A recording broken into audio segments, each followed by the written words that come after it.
Ask Patrick Foster from our North Central Coast District Office to give our staff presentation. All right, good afternoon, Chair Kinsey and Commissioners. Item W16A is an appeal of a coastal development permit granted by the City of Pacifica to construct 4 separate studio apartments and a detached carport at the 4,000 block of Palmetto Avenue. Under the city-approved project, each studio apartment would be constructed as a separate standalone structure at a height of 22 feet. The detached 4-stall carport would be built 12 feet in height, providing 4 on-site parking spaces. In addition, 1 open guest parking space is proposed within the required minimum front yard setback. Access to the parking area would be provided by a driveway off Palmetto Avenue that runs along the front of the property. Next slide, please. As you can see on slide 2, the project is proposed on an undeveloped triangular-shaped parcel outlined in yellow, located in the 4,000 block of Palmetto Avenue, which is zoned for medium-density multifamily residential development in the coastal zone. The western edge of the parcel fronts Palmetto Avenue, and the slopes increase about 20%, moving east across the site. The parcel is bounded to the south and north by properties known as the Fish and Bowl, respectively. To the east of the parcel on the bluff, there is single-family residential development, the Pacifica Point condominiums, and Highway 1. Next slide. As you can see on slide 3, the appellants contend that the city-approved project raises LCP conformance issues with respect to the protection of biological resources, geotechnical issues and coastal hazards, traffic and parking, coastal access, and visual resources. Next slide. First, the appellants contend the city-approved development is inconsistent with the city's LCP because it would impact wetlands located within 100 feet of the proposed project. On slide 4, the extent of the wetlands is outlined in green, and a 25-foot radius is outlined in red, which demonstrates that the wetlands come within 30 feet of the proposed developed area. Next slide, please. Second, appellants contend the city-approved development will be sited in a hazardous area, which may increase erosion risks to the surrounding area and the potential need for future armoring and/or relocation of the development should managed retreat be required. Slide 5 shows the ravine seaward of the parcel, the edge of which comes within approximately 100 feet of the proposed development on this project site, outlined in yellow. Lastly, appellants also contend the development would create potential traffic hazards by the proposed ingress and egress of 2 Palmetto Avenue, would result in cumulative impacts on public access and recreation, and would adversely impact the scenic and visual character of the surrounding area. Next slide, please. As summarized on slide 6, staff agrees the city-approved project raises substantial issues regarding the protection of biological resources because wetland resources on site were not adequately delineated as required by the LCP, because potential risks associated with coastal hazards were not adequately addressed, as there was no design-level geotechnical analysis performed as required by the LCP, and no examination of the potential risks posed by future sea level rise and accelerated erosion. Because of the development's potential scenic and visual resources impacts at this location and a failure to incorporate methods recommended by the LCP to protect views of coastal panorama. And finally, because applicant's self-generated traffic study cannot sufficiently address traffic impacts as required by the LCP without independent verification of the expected increase in traffic caused by the proposed development. We are recommending that the Commission find a substantial issue. So unless 3 or more commissioners would like to discuss the substantial issue question, substantial issue will be deemed found, and we'll move into the de novo portion of the hearing. Thank you. Are any commissioners interested in a discussion of whether there is substantial issue? If not, we will take it up as a de novo, and I do not see three commissioners or more seeking that, so let's move on to the de novo hearing. All right. Thank you, Commissioners. The de novo portion begins on slide 12, so if you could skip to slide 12.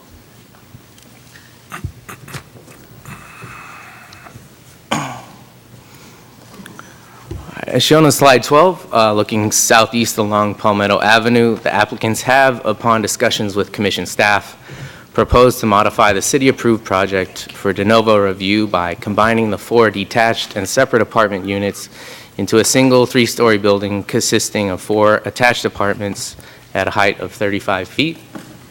Next slide, please. Slide 13 shows another rendering of the revised project looking inland from Palmetto Avenue.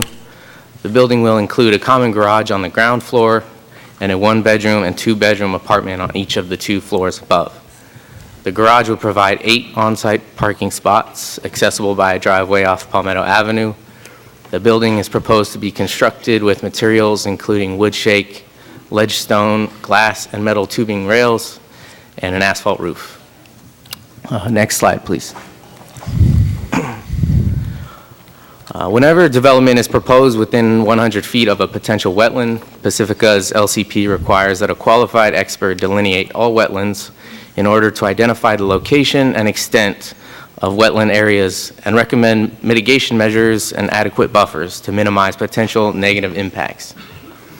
A revised delineation conducted by the applicant on July 25th, 2015, confirmed that the stand of arroyo willow adjacent to the proposed development, as outlined in green on slide 14, qualifies as a wetland and is therefore protected under the LCP.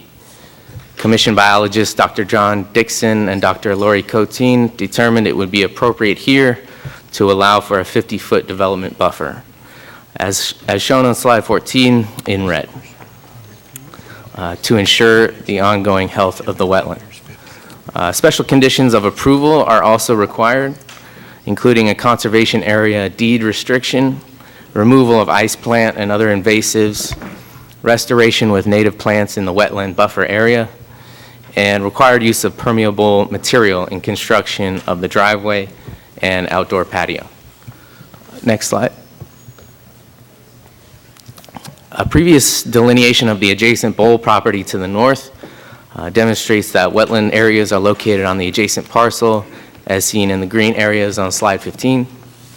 This delineation identified that the wetlands on the adjacent site lie approximately 50 feet from the shared property edge, thus maintaining an appropriate development buffer. As conditioned, the revised project is consistent with Pacifica's certified local coastal program policies, which provide for the preservation of habitat when development is proposed in the vicinity of wetlands. Next slide. Pacifica's LCP requires that an expert geotechnical survey be prepared in particularly vulnerable areas, including those showing evidence of landslides or landslide potential and ground shaking or earth movement. The proposed development is sited in a region the LCP highlights as an area of concern for bluff erosion and stability, as well as seismic activity, confirming the need for detailed geotechnical analysis. Specifically, a large ravine that is carved into the bluffs is located across Palmetto Avenue, as you can see on slide 16. A geologic site review and subsequent geotechnical commentary submitted by the applicants concluded the site is not constrained by geologic hazards and is suitable for the proposed development. The applicant's geotechnical consultants asserted that the headward part of the ravine is globally static, appears to have been static for the past 55 years, and would take hundreds of years to encroach upon the Palmetto Avenue roadway. Commission staff, geologist Dr. Mark Johnson, has reviewed these conclusions and concurs that the site will be stable and that the drainage improvements proposed by the applicants will eliminate or greatly reduce active erosion in the ravine, but that repetitive failures could eventually impinge on Palmetto Avenue. Coastal Commission engineer Dr. Leslie Ewing agrees that potential site hazards should be adequately evaluated in a design level analysis. Therefore, a detailed drainage and erosion management plan is required as a condition of approval, prior to issuance of the CDP. This ensures the project is designed in accordance with the LCP, which requires new development to minimize risks to life and property in areas of high geologic hazard, while assuring stability and structural integrity of the project site. In addition, sea level rise and coastal bluff erosion may require inland realignment of Palmetto Avenue to maintain the roadway as a viable means of transportation, and may ultimately result in the project needing access via another route. Therefore, approval of this CDP is conditioned upon an assumption of risk regarding coastal hazards, a prohibition on any future shoreline armoring, and an obligation on the part of the applicants to provide alternate access to the development if and when Palmetto Avenue becomes degraded. As conditioned, the revised project is consistent with the LCP requirement to minimize the impacts of erosion and geologic instability when development is proposed in areas of high geologic hazard. Next slide, please. The LCP recognizes the important value of the visual character of the coastal zone and requires permitted development to maintain views to the ocean and along scenic coastal areas, minimize alteration of natural landforms, and remain visually compatible with the character of surrounding areas. The revised project's compacted design results in a single building at a height of 35 feet, which is proposed for construction with materials providing muted earth tones, such as wood shake, ledge stone, and vertical horizontal siding, as shown on slide 17. These design choices, along with a varied multi-level facade and required special conditions of approval, such as landscape screening and authorization of building materials, assures the revised project as conditioned is consistent with LCP policies that provide for the protection of visual character and coastal panoramas when development is proposed within a scenic coastal corridor. Next slide. As seen on slide 18, the subject development is sited in the Fairmont West area of Pacifica, where the LCP requires traffic studies to address any significant increase in the number of vehicles resulting from new residential development along Palmetto Avenue, which runs parallel to the bluffs seaward of the site, as you can see labeled in yellow on slide 18. These studies must anticipate peak hour impacts and access issues. The applicant prepared an independent traffic study on August 13th, 2015, which confirms the development's traffic impact on Palmetto will be minimal relative to existing traffic in the area. In addition, the applicant has addressed new parking requirements in light of the project redesign. In accordance with Pacifica's zoning code, the development provides 8 parking spaces within the ground floor garage. Consistent with the LCP, the applicants have adequately addressed any potential adverse impacts to traffic, public access, and visitors serving commercial development in the area by providing an independently verified traffic analysis and ample indoor parking. Next slide, please. Staff would like to note we received a response to the staff recommendation from the appellants, which can be found in the district director's report. Staff feels the recommendation addresses the concerns raised in the appellant's response, but we are available if there are questions about it. And as conditioned, the newly redesigned project conforms with Pacifica's LCP requirements, and staff recommends approval with conditions listed on slide 19. The motions and resolutions necessary to act on this recommendation are provided on page 6 of the staff report. This concludes staff's presentation, and we are available for any questions. Thank you. Thank you. Okay. I do not have any public speaking cards by the appellant, at least not presented at this point, or the applicant.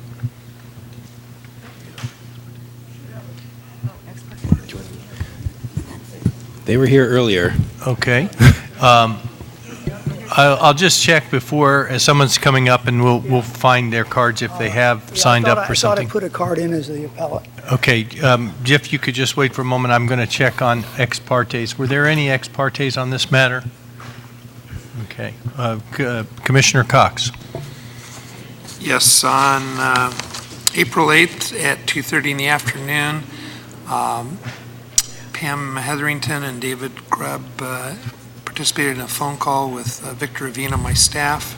Actually had a meeting with 2 Sierra Club members, and they expressed the Sierra Club's support for the staff recommendation to find a substantial issue on this project, deny the city's CDP, and approve the modified project proposal that is more protective of coastal resources.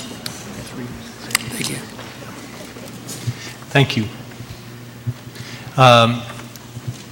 We are in a de novo hearing. I would provide you for 3 minutes for any comments you wish to make, and if you'd state your name for the record. I'm the appellant, and I represent an environmental group, so I wondered if I could get a little more than 3 minutes. My prepared statement runs around 5 minutes. Well, we'll give you 5 minutes then. Thank you. Thank you again for the opportunity to speak. My name is Victor Carmichael, and I represent the Committee to Save the Fishing Bowl 2.0. We call it 2.0 because we were the original committee to Save the Fishing Bowl was involved in the 2006 opposition to development there. So, by the way, that development was indeed stopped, and for wetland issues. We appreciate the Coastal Commission finding substantive issues with respect to our appeal.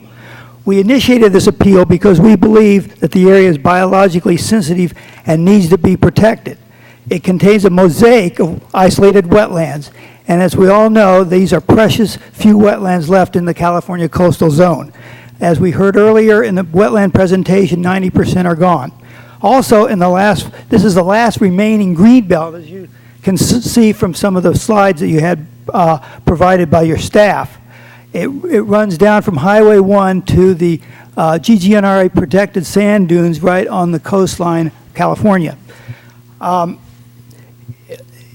In 2006, the Coastal Commission cited that the 43-unit project was within 100 feet of a isolated wetland. Maybe, and there probably were a couple more involved, but that was the key one. Now we are in a similar situation, only the scale of the development is smaller. But the issue is the same, proximity to wetlands. But this time the buffer zone to protect the wetland has been reduced from 100 feet to 50 feet for the developer. We saw how the 100-foot standard was pretty much the one that's generally used, and only in special circumstances is it reduced below 100 feet. However, when we drew up our appeal, we assumed the 100-foot buffer zone. There's a isolated wetland just east of the property that's never been recognized because it's on privately owned property, and I don't think the Coastal Commission could have gone up there and legally examined it. They did examine one that was previously unacknowledged on the bowl side, and that was that big green patch that you saw. But the interesting part was that a wetland was found right on the property.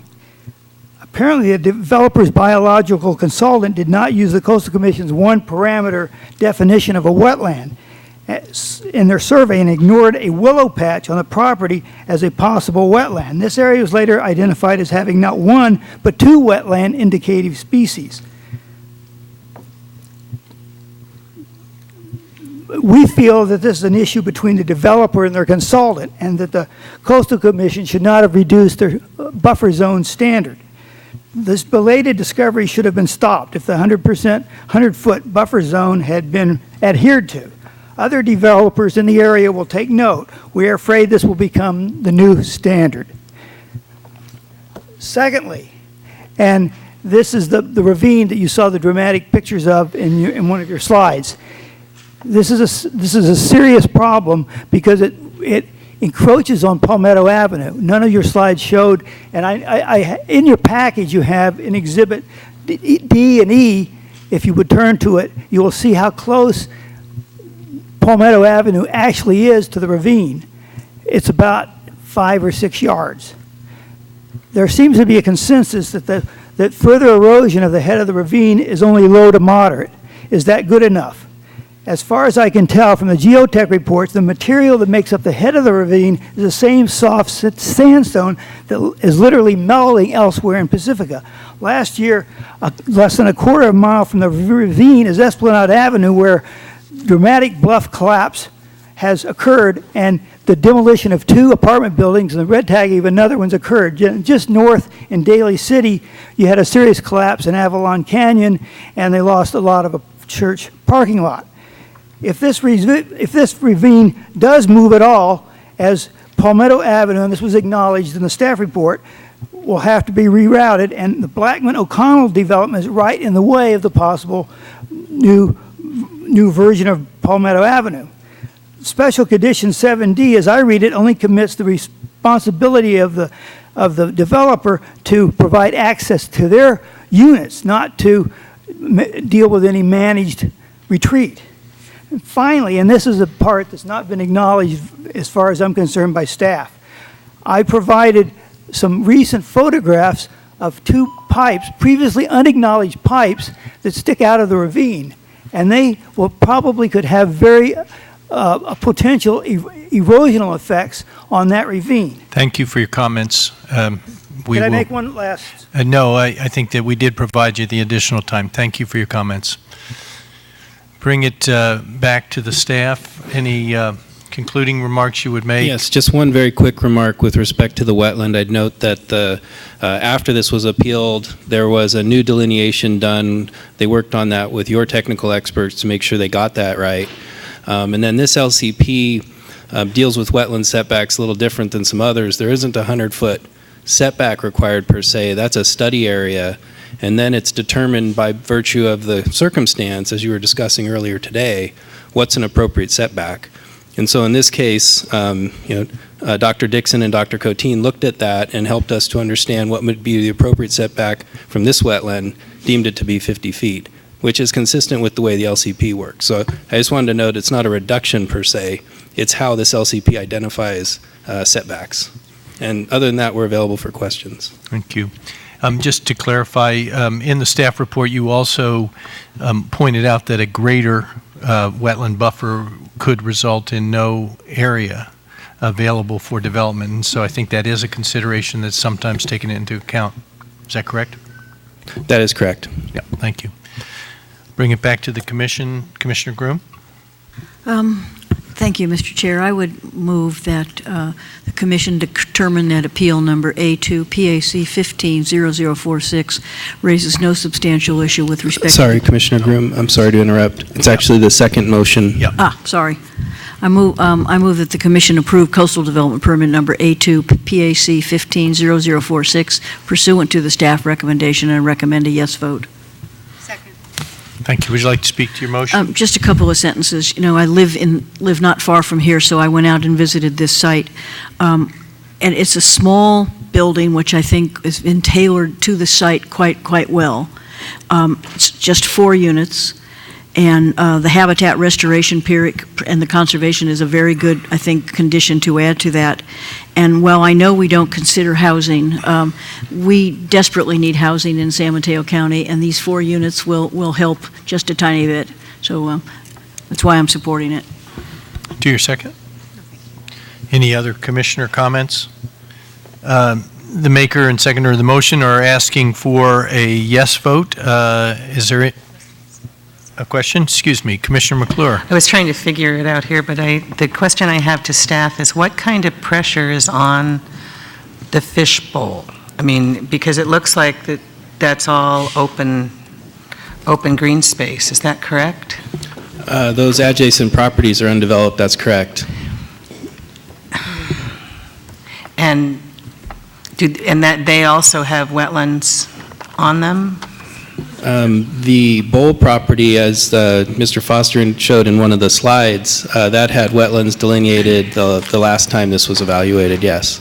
And then if there is a road failure, the landowner, are they going to make sure that the people, the fishbowl people and they all have still access? Well, it said that it was just going to require them to make sure that there was access to their property, The way but we've it stru- seems down coast, there's still more property?